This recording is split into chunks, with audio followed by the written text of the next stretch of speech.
মানুষ একটা সময় উপার্জন করে ভগবানকে তার অর্ধেক পরিমাণ দিত।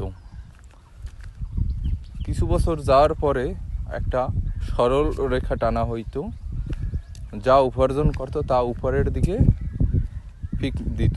দেওয়ার পরে যা সরল রেখার ওই সাইডে পড়তো সেইটা ভগবানের উদ্দেশ্যে খরচ করত, আর যেটা তার নিজের পাশে পড়তো সেইটা নিজে খরচ করত। কিছুকাল যাওয়ার পরে একটা গোল রেখা দিল উপরের দিকে, আবার সেই উপার্জিত অর্থ পাক্কা দিল, যেটা বৃত্তের বাইরে পড়ল সেইটা ভগবানের নামে দিল, আর ভিতরে যা রইল নিজে খরচ করলো। এখন বর্তমান সময় আইসা মানুষ উপর দিকে পাক্কা মাইরে বলে, ভগবান যেটা উপরে থাকবে সেইটা তোমার, আর যেটা নিচে পড়বে সেইটা আমার।